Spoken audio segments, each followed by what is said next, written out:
Everybody ready? Yep. Your Honor, may it please the court. Members of the jury, we're here for one reason. We're here because Reese Lansing needs your help after Allister City Hospital illegally removed his kidney without the proper permission. Now, the evidence in this case will show that Reese Lansing carries a gene for a deadly kidney disease. And when the hospital took away his kidney, they left him with only one kidney to fight off this disease. Now, my name is Dakota Derrick, and I, along with my co-counsel, Mr. Taylor Hooven, represent the Lansings in this case. The Lansings have brought this suit on behalf of Reese because Reese isn't old enough to bring a lawsuit by himself, just like Reese wasn't old enough to have his kidney taken away from him. Like I said, we're here for one reason. Reese needs your help.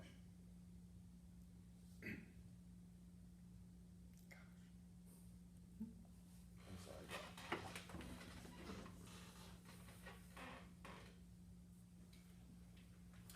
It's time for the hospital to take responsibility for what they did to Reese's life, to his promising legal career, and to his family.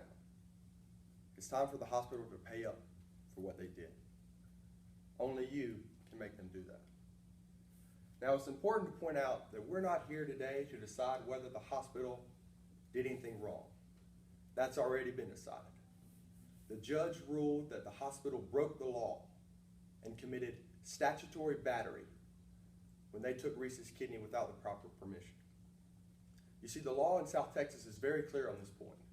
It says if a patient is a minor, the healthcare provider must get permission from the patient's legal guardian before performing any type of medical procedure. No exceptions, no excuses. But that's exactly what the hospital did in this case. Took Reese's kidney without the proper permission. Now, as the plaintiffs, we have the burden of proving the damages in this case. And we have to prove those damages to a reasonable probability. That means we have to show that it's more likely than not that Reese needs what we say he needs. We have to prove it by 51%.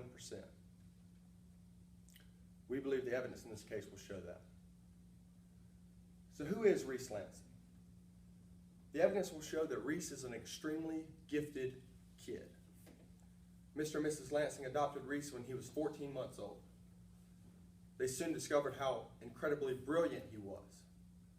They had his IQ tested, and it was 180. That is a genius level IQ. So they sent Reese to a special school so that he'd be challenged intellectually. And he blew right through that. Finished the high school curriculum at 12 and a half years old. At 13, he went to the University of South Texas, where he majored in pre-med. He blew right through that too. He currently has a 3.96 GPA and has been accepted to Stanford Medical School, one of the best medical schools in the country. There's no question that Reese is a smart kid, but he's still just a kid. And as smart and as gifted as Reese is, Reese was born with a flaw. Reese carries a gene for polycystic kidney disease, or more commonly known as PKD. PKD can be a deadly disease where cysts attach to your kidneys and interfere with their ability to operate. PKD ultimately leads to kidney failure and can be fatal. In fact, Reese inherited this gene from his mother, who died from PKD. So what happened that led us here? Well, the evidence in this case will show that Reese hasn't had the usual college experience.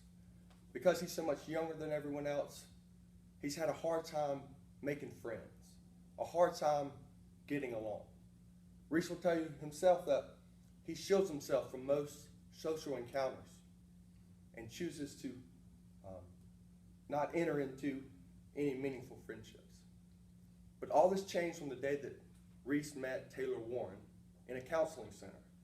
The counseling center that Reese goes to make sure that he's adjusting properly to the college lifestyle.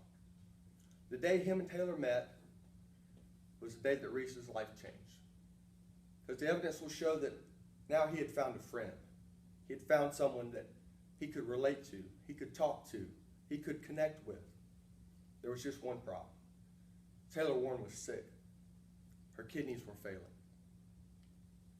So there's Reese. He's finally met someone that he's friends with, that he can talk to. And she's struggling. She's suffering. So Reese decides that he wants to give her his kidney. Now the evidence will show that he asked his parents if he could give away his kidney. And they said no, absolutely not. But Reese decided he wanted to give his kidney away anyway. So Reese started the transplant process. And he had blood tests and checkups. And he saw counselors. And during this time, Reese filled out some forms. And the evidence will show that on those forms, Reese was dishonest. He left out his birth year. Now, the reason Reese did that is because Reese knew that it's illegal in South Texas to remove an organ from a minor. But Reese decided he wanted to do it anyway. Even though Reese was dishonest on his forms, the evidence in this case will show that the hospital had plenty of opportunities to confirm Reese's age. And they didn't. Now you'll hear today that maybe they forgot to check. Maybe they didn't care to check. But they didn't check. And as you're hearing this, you may be asking yourself, well, why didn't they just confirm his age? Why didn't they follow up on the incomplete forms? Why didn't they sit Reese down and ask him, how old are you? Why didn't they just check his driver's license? Now, these are good questions. And they're questions that the hospital doesn't have answers for. And the reason the hospital doesn't have answers for these questions is because the hospital didn't ask any questions. They just took his kidney.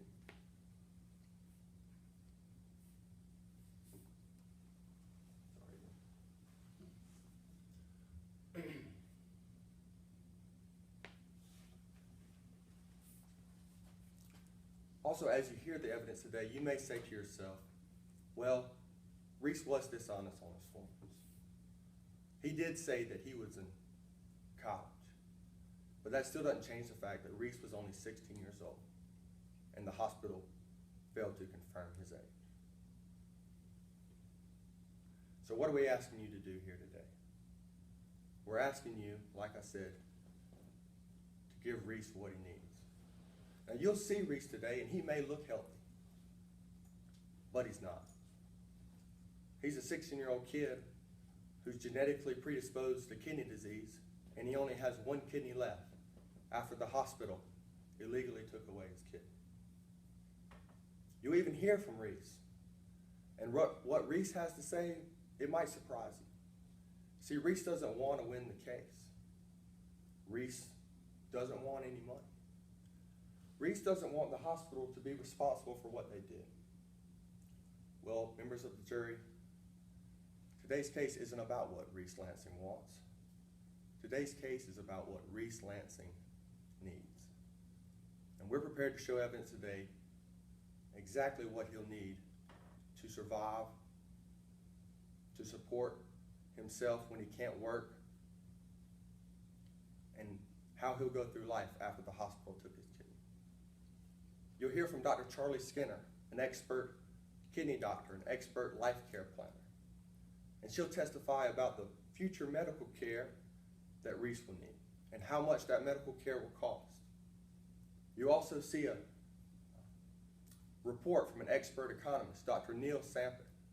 And in that report, it'll show you what Reese will need to survive monetarily, to support himself when he can't work. So what are we asking you to do today? Well, we're asking you to help Reese. And we're asking for two types of damages. First, actual damages and exemplary damages. Now, the purpose of actual damages is to compensate Reese for the harm that the hospital caused him. We're asking for three components of actual damages in this case. First, like I said, future medical care. That is the care that Reese will need in the future. Second, lost earning capacity. The money Reese will need to support himself. The third component of actual damage we're asking for is pain and suffering. As members of the jury, that's up to you to decide what what that means to Reese. How much is Reese's pain and suffering worth when his PKD becomes symptomatic? In addition to the actual damages, we'll be asking for exemplary damages. Unlike actual damages, the purpose of exemplary damages is to punish the hospital for breaking the law, to send a message that says you can't just take an organ out of a 16-year-old kid without the proper permission and get away with it. If the actual damages are about what Reese needs, the exemplary damages are about what our community needs, what our society needs. Now, what the hospital did in this case was wrong. Very wrong. And the evidence will show just how easily it could have been avoided. What if they would have followed up on the incomplete paperwork? What if they would have sat Reese down and asked him how old he was? What if they would have just checked his driver's license? They didn't do any of that. But if they had, Reese would have 2 kidneys today, and we wouldn't be here. So members of the jury, as you hear the evidence today, keep in mind that this case is about what Reese needs. Not what he wants, but what he needs.